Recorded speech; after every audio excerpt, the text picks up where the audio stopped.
नमस्ते, सदावत सले, मातृभूमि, जय हिंद दोस्तों। स्वागत है आप सबका टेक्निकल अस्त्र में।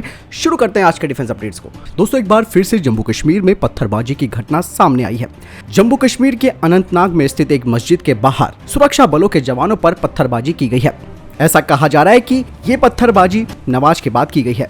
इसके अलावा दोस्तों ये भी कहा जा रहा है कि मस्जिद में ईद की नमाज अदा होने के बाद कुछ प्रदर्शनकारी सड़कों पर आ गए थे और कश्मीर को लेकर नारेबाजी कर रहे थे। इसी दौरान इन असामाजिक तत्वों की ओर से सुरक्षा बलों को निशाना बनाकर पत्थरबाजी की गई। हालांकि अब जानकारी सामने आ रही है कि हालात नियंत्रण में है, साथ ही इलाके में सुरक्षा को भी बढ़ा दिया गया है। यही नहीं, इस घटना में कुछ पुलिस कर्मियों को मामूली चोटें भी आई है।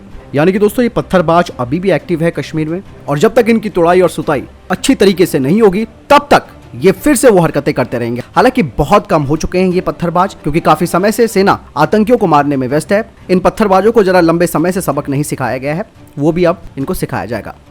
दोस्तों, अगली खबर IIT कानपुर को लेकर आ रही है।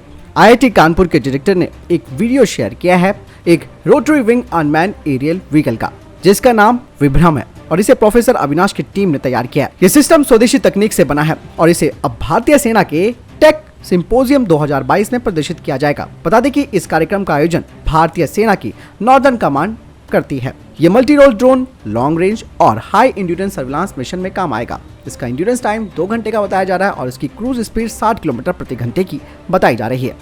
दोस्तों, अगली खबर DRDO से ही आ रही है। आपको बता दें कि भारत की सुखोई 30 MKI, जो कि हमारी वायुसेना की रीढ़ की हड्डी कही जाती है, उसमें अभी तक कोई एडवांस मिसाइल अप्रोच सिस्टम नहीं है, जो एक बहुत बड़ा चिंता का विषय है। लेकिन अब इस चिंता को दूर कर दिया है DRDO ने, और इसी को देखते हुए DRDO के द्वारा तैयार की गई dual colour missile approach warning system की 5 यूनिटों के फैब्रिकेशन के लिए उन्होंने पार्टनर की तलाश करनी शुरू कर दी है, यानी कि सहयोगी की तलाश करनी शुरू कर दी है। कहा यह जा रहा है कि 6 कलर इंफ्रारेड सेंसर्स के सेट को Su-30 में भी इंस्टॉल किया जाएगा, जिससे कि Su-30 दुश्मन की तरफ से आ रही हर तरीके की जनरेशन की मिसाइल की पहचान कर सकता है। और dual colour missile approaching warning system एक महत्वपूर्ण सिस्टम होगा, जो कि सुखोई 30 MKI की क्षमता में एक बड़ा इजाफा कर देगा। दोस्तों, अगली खबर आकाश प्राइम को लेकर आ रही है। सप्त शक्ति कमान के भारतीय सेना के वायु रक्षा योद्धाओं ने जैसलमेर के पोखरण क्षेत्र में नई पीढ़ी की मिसाइल आकाश प्राइम के एक उन्नत संस्करण का सफलतापूर्वक परीक्षण किया है। इस मिसाइल ने एक साथ कई हवाई लक्ष्यों को एंगेज किया और ये परीक्षण 100% सफल रहा। सतह से हवा में दागी गई इस मिसाइल के नए संस्करण ने दुश्मन के छंदम ठिकानों पर सफलतापूर्वक निशाना लगाया। इस परीक्षण के दौरान सप्त शक्ति commander JOC lieutenant general AS Bhinder और DRDO के वैज्ञानिक और सेना के कई वरिष्ठ अधिकारी भी मौजूद थे। DRDO ने made in India Akash missile प्रणाली को विकसित किया है, जिसे मोबाइल प्लेटफॉर्म से भी लॉन्च किया जा सकता है और अलग दिशाओं से एक साथ कई लक्ष्यों को भी निशाना बनाया जा सकता है। सेना के अधिकारी ने कहा कि उन्नत मिसाइल को मोबिलिटी प्लेटफॉर्म से दागा गया है। नई पीढ़ी की मिसाइल को उच्च युद्ध अभ्यास वाले हवाई खतरों को रोकने के लिए भारतीय वायुसेना और भारतीय सेना के द्वारा उपयोग के लिए डिजाइन किया गया है। मिसाइल से भारतीय सेना की तोपें और मजबूत होंगी और हवाई सुरक्षा कड़ी हो जाएगी। यह मिसाइल वास्तविक समय में कई लक्ष्यों को भेदने में सक्षम है और इसमें 40 किलोमीटर का अवरोधन सीमा भी है।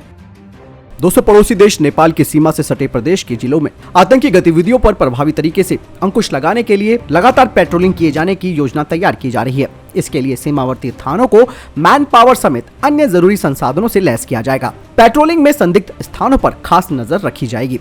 साथ ही हर तरीके के संदिग्ध गतिविधियों की सूचना SSB के साथ भी साझा की जाएगी। दरअसल दोस्तों, नेपाल की उत्तर प्रदेश के साथ 570 किलोमीटर लंबी सीमा लगती है। इसमें पीलीभीत, लखीमपुर खीरी, बहराइच, श्रावस्ती, बलरामपुर, महाराजगंज और सिद्धार्थनगर जिले आते हैं। खुफिया माध्यमों से समय समय पर जुटाई गई जानकारी के अनुसार सीमावर्ती क्षेत्रों में एक धर्म विशेष के पूजा स्थलों, आप समझ गए होंगे दोस्तों किसकी बात कर रहा हूं मैं, और शैक्षणिक संस्थानों की संख्या में भी भारी इजाफा हुआ है। इसके अलावा इन इलाकों में नकली भारतीय मुद्रा और मादक पदार्थ की तस्करी की घटनाएं भी अक्सर आती रहती हैं।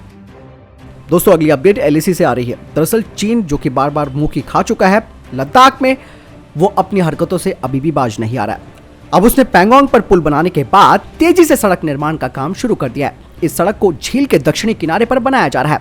इसका मकसद किसी भी विवाद की स्थिति में चीनी सैनिकों को उनके बेस कैंप से LAC के नजदीक पहुंचाना है। दोस्तों, हैरत करने वाली बात तो ये है कि ये रोड उसी इलाके के नजदीक बन रही है जहां पिछले साल भारतीय सेना ने कब्जा कर लिया था।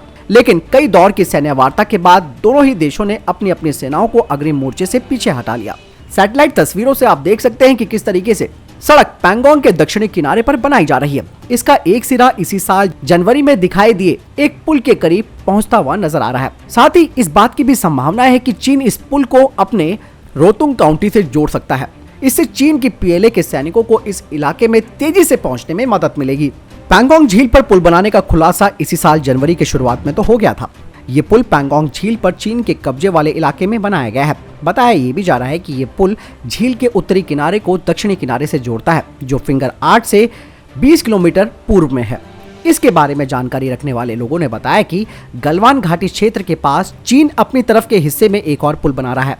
इसके जरिए चीन पूरे अक्साई चीन इलाके में भारत के खिलाफ अपनी स्थिति को मजबूत करना चाहता है। लेकिन भारत ने भी अपनी पूरे इंफ्रास्ट्रक्चर को मजबूत करना शुरू कर दिया है। नई सड़कें बन रही हैं, नए नए पुल बन रहे हैं। ऐसे में भारतीय सेना की जो हौसले हैं वो भी बुलंद है। जहां इनके सैनिक टिक नहीं पा रहे हैं मौसम में, वहीं भारतीय सेना के जवान ऐसे मौसम के आदी हो चुके हैं। दोस्तों अगली खबर भारतीय नौसेना को लेकर आ रही है।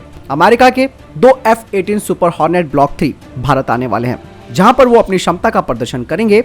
लेकिन ऐसे में भारतीय अधिकारियों ने कहा है कि उन्होंने पहले ही इन विमानों के 150 से ज्यादा सिमुलेशन स्टडी और इसकी जंप टेस्ट भी कर दिया है, ताकि पता चल सके कि F-18 जो एयरक्राफ्ट है वो हमारे दोनों एयरक्राफ्ट कैरियर्स के लिए कैसा रहेगा। वहीं बोइंग ने कहा है कि उनका सुपर हॉर्नेट ब्लॉक 3 भारतीय नौसेना की सभी जरूरतों को पूरा कर सकता है, क्योंकि इसमें एडवांस नेटवर्किंग और ओपन आर्किटेक्चर डिजाइन है, जिसकी वजह से ये भारतीय नौसेना में मौजूद P-8I विमान के साथ मिलकर मिशन को अंजाम दे सकता है। प्राइवेट सेक्टर की फर्म ग्रिडबॉट्स टेक्नोलॉजी ने भारतीय सेना के लिए ऑटोनॉमस व्हीकल्स की एक श्रृंखला का निर्माण पूरा कर लिया है, जिसमें कि ऑटोनॉमस रिकॉग्निजेंस और surveillance robot, Hummingbird autonomous surveillance and reconnaissance, ZEUS high payload autonomous multi utility warfare robot और टाइटन ऑटोनॉमस कॉम्बैक्ट व्हीकल इसमें शामिल है। ग्रिडबॉट टेक्नोलॉजी ने कहा है कि उन्होंने हाल ही में टाइटन ऑटोनॉमस कॉम्बैक्ट व्हीकल को भारतीय सेना को यूजर ट्रायल्स के लिए सौंपा है, क्योंकि भारतीय सेना करीबन 351 ऑटोनॉमस कॉम्बैक्ट व्हीकल और 351 लॉजिस्टिकल सपोर्ट व्हीकल्स भी चाहती है। दोस्तों टाइटन एक ऑटोनॉमस कॉम्बैक्ट व्हीकल है जिसकी कई तरीके की खासियत है, क्योंकि ये एक multi utility combat ready autonomous vehicle है। इसके ऑन बोर्ड में 8 कैमरे जो कि एज प्रोसेसिंग के साथ लगे हुए हैं और ये 1000 किलोग्राम का पेलोड लेकर जा सकता है। साथ ही इसे फुली ऑटोनॉमस मोड और रिमोट कंट्रोल मोड में भी ऑपरेट किया जा सकता है। इसके अलावा इसमें data relay encrypted communication system भी है। यानी टाइटन व्हीकल के समूह को कॉम्बैक्ट लैंड टीमिंग सिस्टम के साथ भी ऑपरेट किया जा सकता है। दोस्तों स्वदेशी तोप निर्माण में भारत ने एक बड़ा पड़ाव तय कर लिया है। DRDO की मदद से तैयार टाटा कंपनी की ATAGS तोप ने अपना परीक्षण पूरा कर लिया है। ये परीक्षण राजस्थान के पोखरण फायरिंग फील्ड रेंज में किए गए। इन advance towed artillery gun system के परीक्षण के बाद अब ये कहा जा रहा है कि रक्षा मंत्रालय जल्द ही सेना के लिए ऑर्डर दे सकती है। टाटा एडवांस सिस्टम लिमिटेड ने कहा कि 155/52 कैलिबर की इस ATAGS ने preliminary specification qualitative requirement firing trial सफलतापूर्वक पूरा किया। भारतीय तटरक्षक के जहाज कमला देवी को सोमवार को लॉन्च किया गया। इसका शुभारंभ महानिदेशक वीरेंद्र सिंह पठानिया ने किया। बता दें कि GRSC ने इस फास्ट पेट्रोल वेसल का पूरा डिजाइन इन हाउस विकसित किया है। भारतीय तटरक्षक ने अपने आधिकारिक ट्विटर अकाउंट से ट्वीट करते हुए कहा कि यार्ड 2118 का नाम कमला देवी 5 फास्ट पेट्रोल वेसल की श्रृंखला में 5वां, जिसे कि मेसर्स GRSC कोलकाता के द्वारा स्वदेशी रूप से डिजाइन और निर्मित किया गया है, जो कि मेक इन इंडिया के अनुरूप है, जिसे कि तटरक्षक बल में शामिल किया गया है। तो दोस्तों ये थे अभी तक के टॉप डिफेंस और स्पेस अपडेट। वीडियो के संबंध में कोई प्रश्न जवाब है, आपको कोई सवाल है, कमेंट सेक्शन में लिखकर जरूर पूछ सकते हैं। मिलता है वीडियो के साथ। चैनल सब्सक्राइब करना ना भूलिएगा। जय हिंद, वंदे मातरम।